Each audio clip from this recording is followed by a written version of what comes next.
Here we go with Chapter 3 of A Tale of Despereaux. Chapter 3.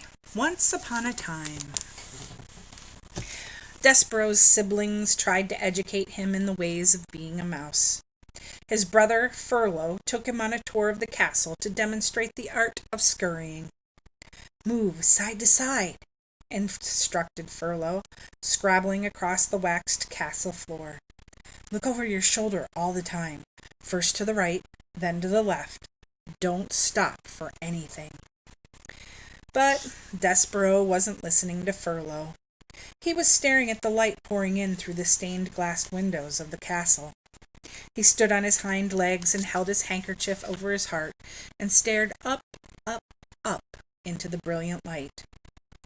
"Furlough," he said, "what is this thing? What are all these colors? Are we in heaven?"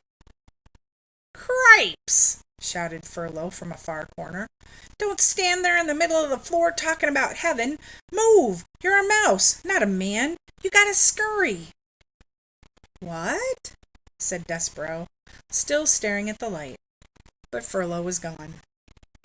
He had, like a good mouse, disappeared into a hole in the molding. Despereaux's sister Merlot took him into the castle library, where light came streaming in through tall, high windows and landed on the floor in bright yellow patches.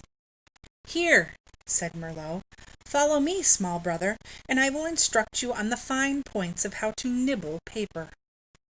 Merlot scurried up a chair and from there hopped onto a table on which there sat a huge open book.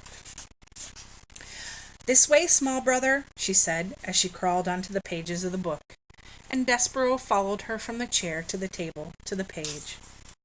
"Now then," said Merlot, "this glue here is tasty, and the paper edges are crunchy and yummy like so." She nibbled the edge of a page and looked over at Despereaux. "You try," she said. "First a bite of some glue, and then follow it with a crunch of the paper. And these squiggles, they are very tasty." Despereaux looked down at the book, and something remarkable happened.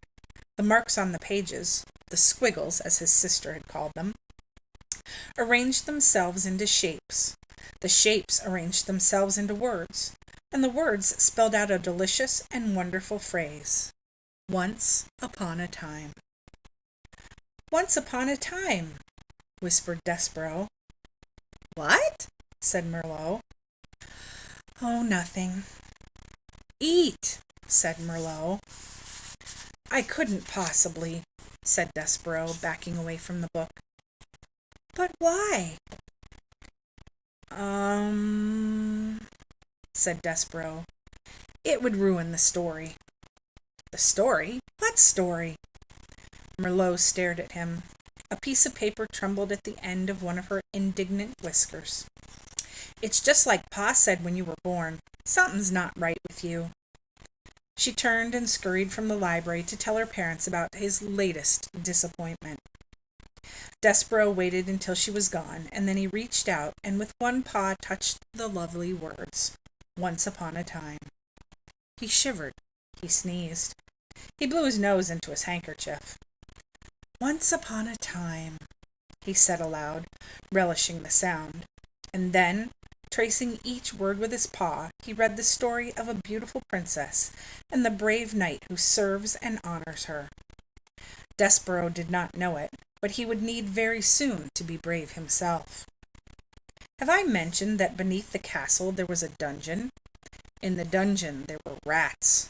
Large rats. Mean rats. Despereaux was destined to meet those rats. Reader, you must know that an interesting fate, sometimes involving rats, sometimes not, awaits almost everyone, mouse or man, who does not conform. And that is the end of Chapter 3.